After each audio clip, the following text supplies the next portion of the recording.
अरे सुनती हूँ। हाँ कहिए। मैं सोच रहा था कि बच्चों की गर्मियों की छुट्टियाँ शुरू ही होने वाली है, तो क्यों ना हम सब कुंडलपुर चले बड़े बाबा के दर्शन करने। वहाँ पर आचार्य श्री भी विराजमान है सहसा। अरे वाह, विचार तो बहुत उत्तम है। हमारे तो एक पंथ दो काज हो जाएंगे, चेतन और अचेतन दोनों तीर्थ के दर्शन हो जाएंगे। और बच्चों ने तो आचार्य श्री के दर्शन भी नहीं करे हैं। अरे यह कौन से आचार्य श्री की बात कर रहे हैं? आचार्य विद्यासागर जी महाराज।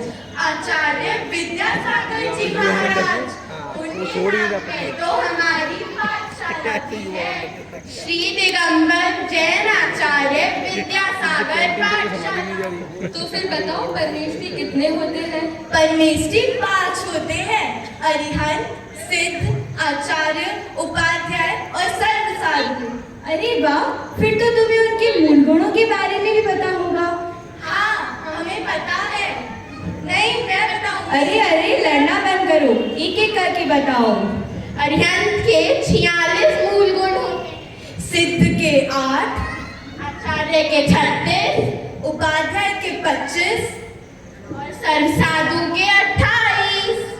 अरे वाह, चलो अपना जल्दी से होमवर्क कंप्लीट कर लो, हम जल्द ही बड़े बाबा के दर्शन करने चलेंगे।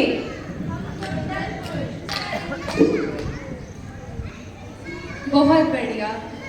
तुम्हारा बच्चों को पाठशाला भेजने का निर्णय बहुत सही रहा। हाँ, बच्चों को पाठशाला में दर्शन पाठ, दर्शन स्तुति, आलोचना पाठ और इस साल तो बच्चों ने पहली और दूसरी डाल की परीक्षा भी दी थी। वाह, हमारे बच्चे कितने भाग्यशाली हैं जो पाठशाला जाते हैं। हमारे समय में तो इतने ज्ञान के साधन कहाँ हुआ करते थे। हाँ, मैं तो उन अभिभावकों को अभागी समझता हूँ जो अपने बच्चों को पाठशाला के चलते हुए भी पाठशाला नहीं भेजते हैं। उनके पास अपने बच्चों को हर जगह भेजने का समय है, पर पाठशाला के नाम पे तो अरे हमें क्या करना, उसका दुष्परिणाम वे खुद ही भुगतेंगे। चलो मैं तो अपना काम निपटा लेती हूँ। हाँ, मैं भी तत्काल में टिकट करवा लेता हूँ।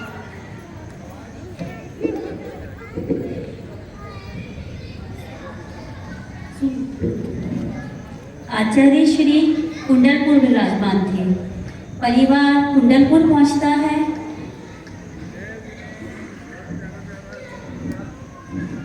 चलिए चलते हैं आचार्य श्री की कक्ष की ओर।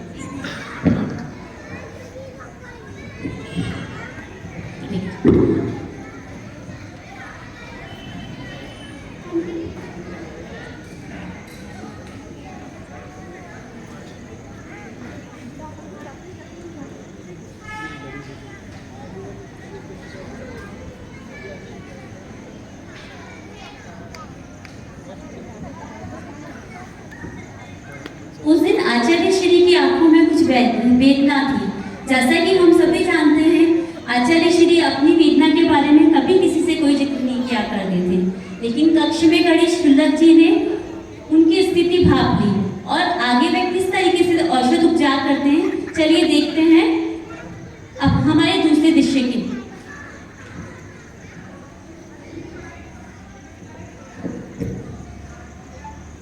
अरे भगवान, लगता है आपकी आंखों में भी वेदना हो रही है।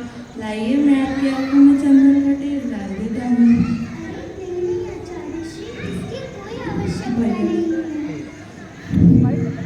अभी एक श्रावक दे के गए हैं। गुरुजी, अब आप आराम कर लीजिए। वंदना भैया जी। कहाँ से आए हैं आप लोग? हम लोग जयपुर से आए हैं। क्या आचार्य श्री के दर्शन हो जाएंगे? हो तो जाएंगे, लेकिन ज़्यादा देर मत ठहरिएगा। गुरुजी का स्वास्थ्य थोड़ा ठीक नहीं है। मैं खुद तो कुछ नहीं कहती, लेकिन आप लोग ज़्यादा देर मत ठहरिएगा। जी भैया जी।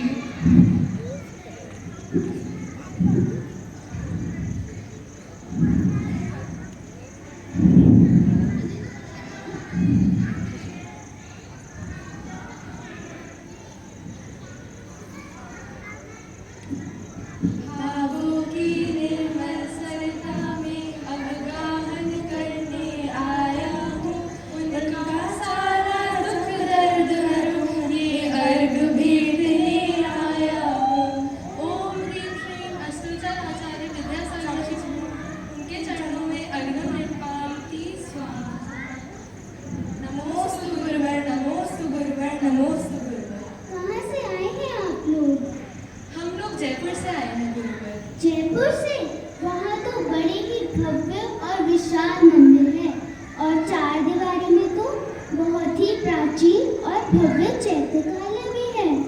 गुरुवर, आपको अभी तक याद है? उस जगह को हम कैसे भूल सकते हैं। और बच्चों, कौन सी कक्षा में पढ़ते हो? गुरुवर, मैं 5वीं कक्षा में। और गुरुवर, मैं 4थी कक्षा में। पाठशाला जाते हो? जी गुरुवर। तो क्या सिखाते हैं?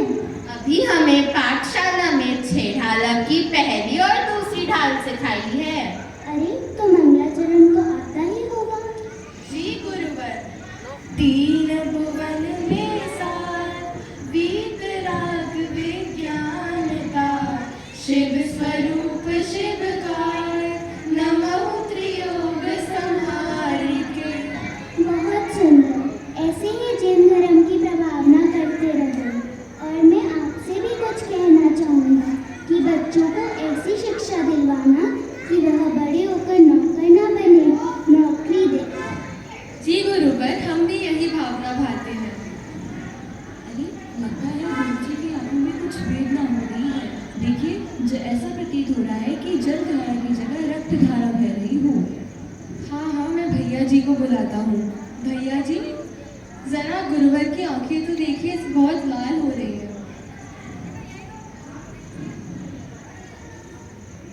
अरे, ये क्या हो गया? गुरुजी की आंखें तो और लाल हो गई। मुझे क्षमा कर दीजिए गुरुजी, से क्षमा कर दीजिए। ये सब मेरे कारण हुआ है। अरे भैया जी, इसमें आपकी कोई गलती नहीं है। ये तो मेरा ही असाता कर्म का उदय है जो मेरी वेदना बढ़ गई। नहीं गुरुजी, ये सब मेरी गलती है। मुझे पहले जांच लेना चाहिए था। आंखें तो पहले ही बहुत नाजुक होती है, कुछ अनहोनी हो गई तो। अरे भैया जी, देखिए, श्री कृष्ण और बलभद्र ने भी द्वारिका की आग बुझाने के लिए जल डाला था, लेकिन उस समय वह जल भी घी का काम कर रहा था। इसमें आपकी कोई गलती नहीं है। आपने तो मेरे अच्छे के लिए जल डाला था। ये तो मेरा ही असाता कर्म का उदय है जो मेरी वेदना बढ़ गई। नहीं गुरुजी, ये सब मेरी अविवेकपूर्ण वैयावृत्ति के कारण हुआ है। तभी वहाँ डॉक्टर शिखर चंद जी जैन हट्टा दमोह वाले प्रवेश करते हैं।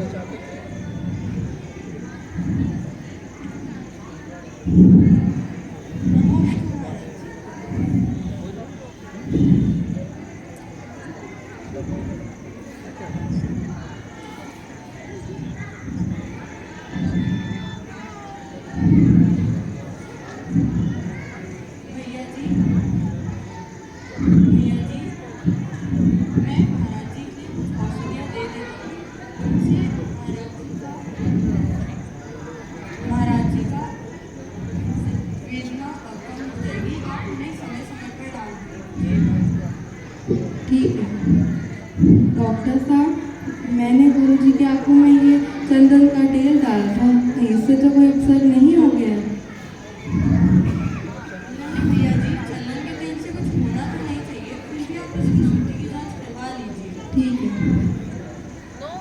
भैया जी, लाइए मुझे दे दीजिए। हमारे जयपुर में बहुत बड़े बड़े लैब्स हैं। मैं आपको शीघ्र ही रिपोर्ट भिजवा दूंगा। ठीक है।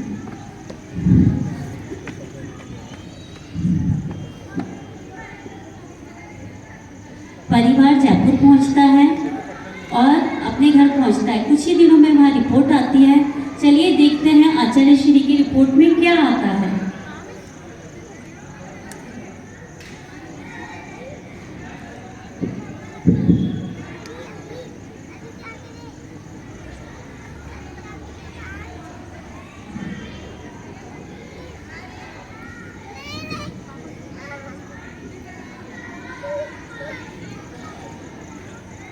अरे सुनती हो?